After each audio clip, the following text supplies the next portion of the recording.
Good afternoon. Headline: Military news from Ukraine on January 4th.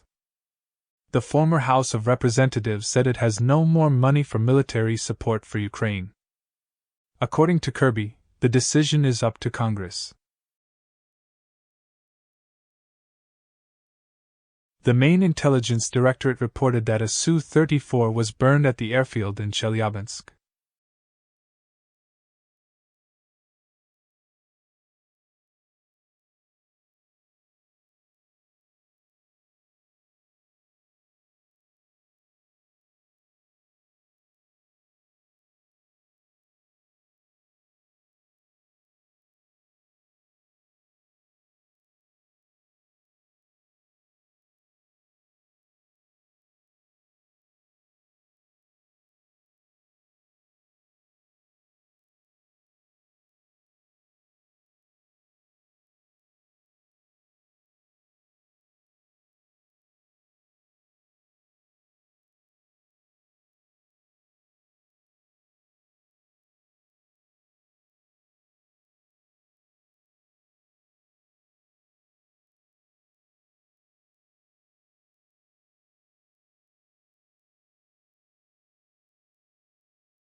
The Wall Street Journal, DPRK starts transferring ballistic missiles to Russia.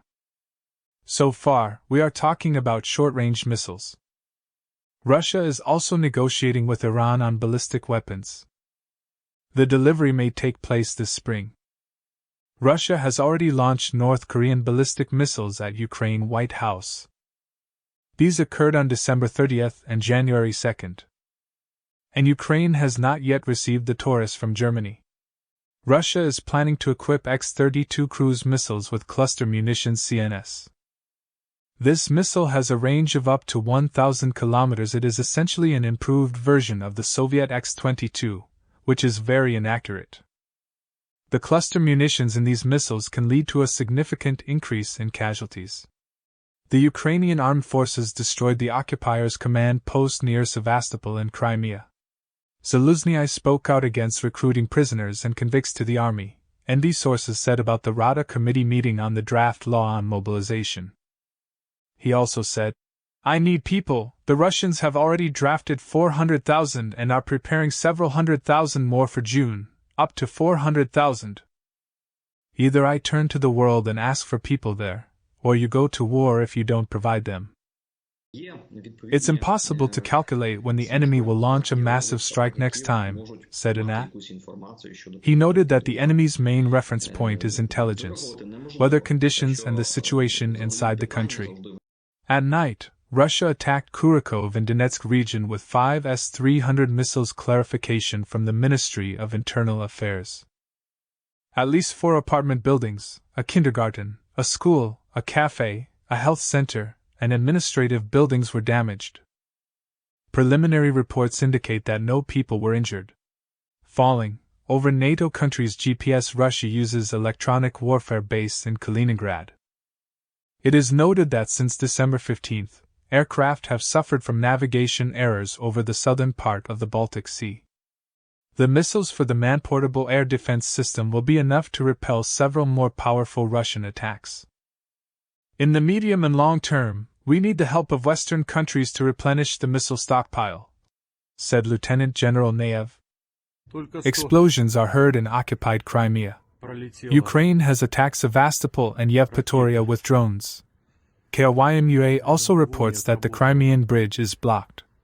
The strikes were on the command post of the unit near Sevastopol, and the defeat of an air defense unit in the area of Yudnoy near Yevpatoria.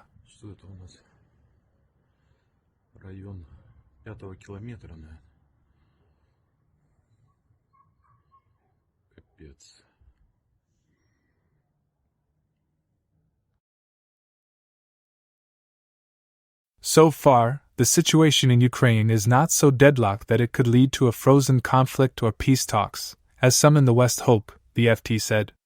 According to the newspaper, we are now in the middle of a long and complicated war that will last at least until 2025, if not longer.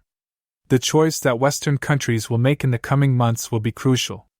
It is about providing assistance to Ukraine. Our defenders of the sky are doing everything possible to protect the state.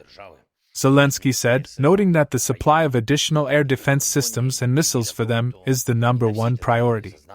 Artillery, including 155 caliber, electronic warfare equipment, new drones, and other things that are needed.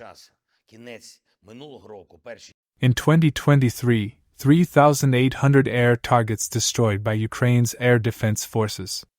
887 cruise missiles. 15 Kinzhal missiles. 1 Iskander-M ballistic missile. 2,691 Shahid UAVs. 35 Lancet drones. 131 other drones. Another 780 orcs were destroyed over the day. 2 attack UAVs destroyed. On the night of January 4, 2024, the enemy attacked with 2 Shahid 136/131 strike UAVs from the southeast. Both were destroyed in the Khmelnytsky region. The occupiers also fired 3 anti-aircraft guided missiles at Kharkiv and Donetsk regions. The Russian occupants have again increased the number of combat engagements by almost 2 times. They continue to actively carry out air strikes and shell our positions with artillery. In the operational area of the Tavria Joint Forces operation yesterday, the enemy carried out 25 airstrikes, 1 missile attack, 47 combat engagements, and 875 artillery attacks. Total occupants' losses amounted to 423 people and 72 pieces of military equipment. In particular, 10 tanks, 14 armored personnel carriers, 10 artillery systems, 1 MLRS, 22 UAVs, 10 vehicles and 4 units of special equipment. 2 ammunition depots and 1 more important enemy object were destroyed. General Tarnovsky stated. U.S. has found no abuse of weapons provided to Ukraine, National Security Council Coordinator John Kirby. He said that American experts are working in Kiev to monitor accountability in this matter. Ukrainians understand our need for accountability. They share that, and they've made it clear that they're willing to work on accountability measures for all the systems that are provided, Kirby added. Meanwhile, the White House said that there is no more money for new military support for Ukraine until it is approved by the U.S. Congress. That was the top military news from Ukraine on January 4th. Thank you for watching.